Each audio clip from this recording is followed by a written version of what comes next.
안녕하십니까? 코스원TV입니다. 우려했던 일이 결국 현실이 되었습니다. 심리적 마지노선이라 불리던 원달러 환율 1,400원 선이 힘없이 무너졌습니다. 정부와 외환당국의 구두 개입도, 미세한 시장 개입도 거대한 파도를 막기에는 역부족이었습니다. 지금 여러분이 보고 계신 이 숫자 1,442.37원, 이것은 단순한 숫자가 아닙니다. 대한민국 경제의 기초 체력이 바닥났다는 냉혹한 성적표이자 글로벌 자본이 한국 시장에 보내는 가장 강력한 경고 신호입니다. 시장은 이제 1,400원대 안착을 넘어 그 누구도 가보지 않은 공포의 영역, 환율 1,500원 시대를 조심스럽게 그러나 확실하게 예견하기 시작했습니다. 도대체 어디서부터 잘못된 것일까요?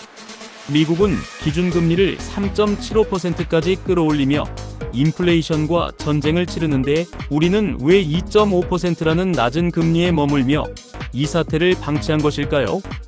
1.25%포인트라는 이 거대한 금리 격차는 우리 경제에 어떤 시한폭탄을 심어놓은 것일까요? 오늘 코스원TV는 감정을 철저히 배제하겠습니다. 오직 데이터와 논리로 1,400원이 무너진 작금의 현실을 해부하고 앞으로 닥쳐올 1,500원 시대의 시나리오와 우리의 생존 전략을 이번 시간 집중 분석합니다. 이것은 생존을 위한 마지막 경고 방송이 될 수도 있습니다. 끝까지 주목해 주십시오.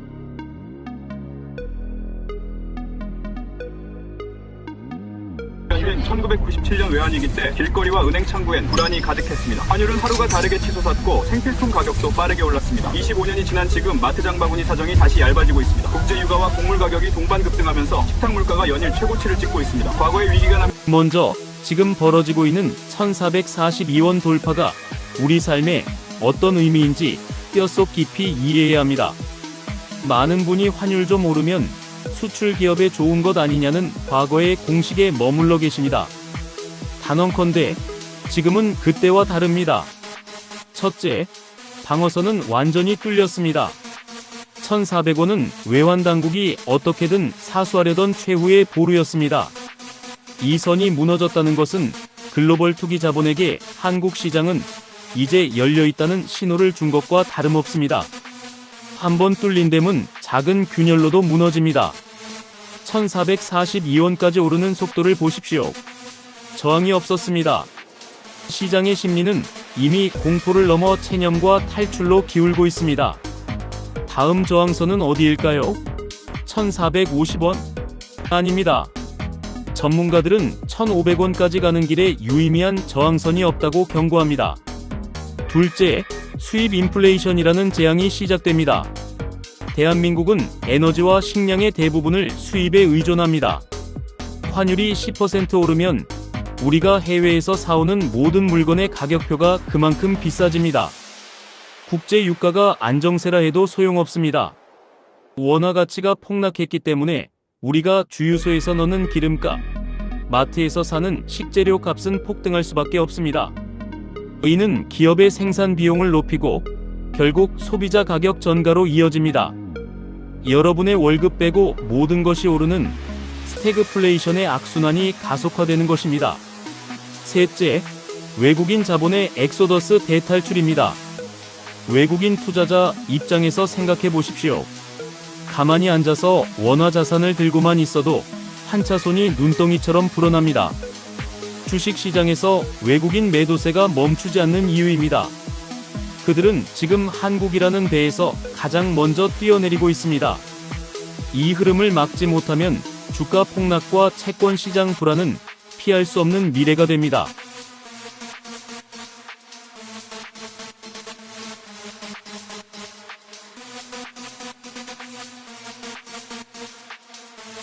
그렇다면 왜 이런 사태가 벌어졌을까요? 근본적인 원인은 너무나 명확합니다. 바로 돈의가 금리의 격차입니다. 현재 미국의 기준금리는 연 3.75%입니다. 반면 한국은 2.5%에 머물고 있습니다. 이 1.25%포인트의 격차, 이것이 모든 문제의 근원입니다. 자본은 냉정하고 이기적입니다. 물이 높은 곳에서 낮은 곳으로 흐르듯 돈은 더 높은 수익률을 주는 곳으로, 그리고 더 안전한 곳으로 이동합니다. 세계 기축통화국이자 가장 안전한 자산이라 불리는 미국의 국채가 한국보다 무려 1.25%나 더 높은 이자를 줍니다. 여러분이라면 굳이 위험을 감수하며 한국 원화를 들고 계시겠습니까? 지금 글로벌 자금은 한국의 주식과 채권을 팔아 원화를 확보한 뒤 이를 달러로 바꿔 미국 시장으로 떠나고 있습니다. 원화를 팔려는 사람은 넘치는데 사려는 사람이 없으니 원화 가치는 폭락하고 달러 가치는 폭등하는 것입니다. 이것이 바로 환율 1442원의 실체입니다. 그런데도 일각에서는 아직도 경기 침체가 우려되니 금리를 올려선 안 된다고 말합니다. 물론 금리 인상은 고통스럽습니다. 하지만 냉정하게 되물어야 합니다.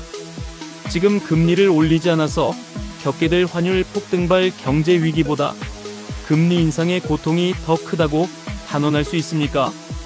우리는 지금 더 큰 재앙을 막기 위해 작은 고통을 감내해야 할 골든타임을 놓치고 있는지도 모릅니다.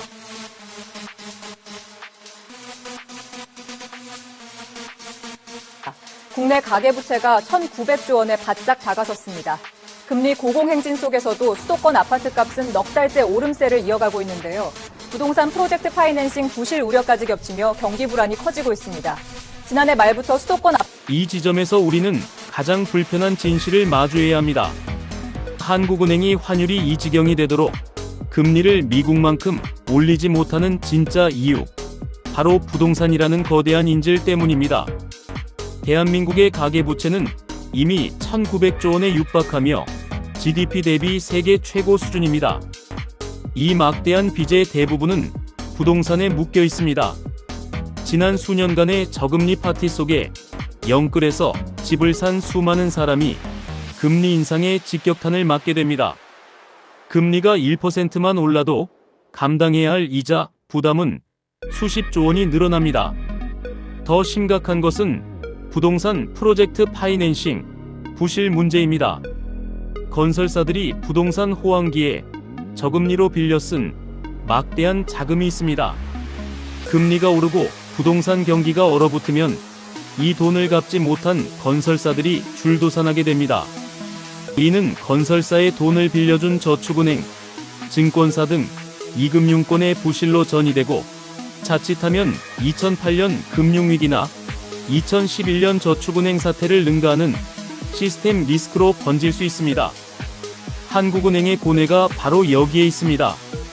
환율을 잡기 위해 금리를 올리면 부동산과 가계부채라는 뇌관이 터지고 부동산을 보호하기 위해 금리를 억누르면 환율이 폭발해 국가 경제 전체가 흔들립니다. 하지만 냉철하게 분석해봅시다. 지금처럼 2.5%의 낮은 금리를 유지하며 부동산 가격을 떠받치는 것이 과연 옳은 길일까요? 시장은 이를 정부가 어떻게든 집값을 지켜줄 것이라는 잘못된 시그널로 받아들이고 있습니다. 환율이 1,440원을 넘는 와중에도 서울 일부 지역 집값이 들썩이는 기현상이 벌어지는 이유입니다. 이는 결국 더 큰 버블을 만들고 미래 세대에게 감당할 수 없는 빚을 떠넘기는 행위입니다. 지금 우리는 부동산이라는 환자를 살리기 위해 진통제만 투여하다가 경제 전체를 중환자실로 보내고 있는 형국입니다.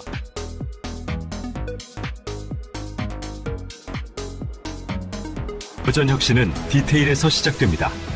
고도의 연구 개발 현장과 정밀한 생산 라인, 그 사이에 필요한 건 구조의 개혁과 생산성의 도약이죠. 정부는 오늘 연구개발 투자 확대와 세제 개편 등 과감한 구조개혁 방안을 발표합니다.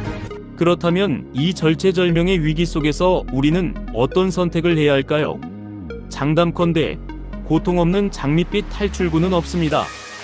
첫째, 금리 정상화는 피할 수 없는 수순입니다.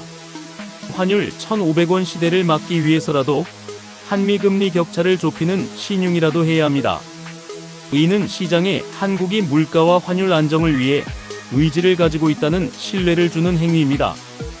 부동산 시장의 단기적 충격은 불가피하지만 이는 지난 수년간 쌓아온 거품을 제거하고 경제의 체질을 개선하기 위해 반드시 거쳐야 할 수술 과정입니다.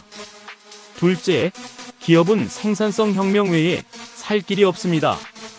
과거처럼 환율 효과에 기대어 손쉽게 이익을 내던 시대는 완전히 끝났습니다. 원자재 가격 상승분이 환율 효과를 상쇄하고도 남습니다. 금리가 3.75% 이상으로 올라가는 고금리 환경에서도 살아남을 수 있는 재무 건전성과 글로벌 시장을 압도할 초격차 기술력을 확보하지 못한 좀비 기업들은 냉혹한 구조조정의 칼바람을 맞게 될 것입니다. 이것이 자본주의의 냉정한 원리입니다. 셋째, 정부는 재정 중독에서 벗어나야 합니다. 통화정책이 한계에 부딪혔다면 재정정책이 역할을 해야 합니다. 하지만 그것이 부동산 부양을 위한 선심성 대출이나 무분별한 현금 살포가 되어서는 안 됩니다. 정부의 재정은 금리 인상으로 고통받을 취약계층의 사회 안전망을 확충하고 미래 먹거리를 위한 R&D 투자에 집중되어야 합니다. 빚내서 집 사라고 부추기는 정책은 이제 멈춰야 합니다.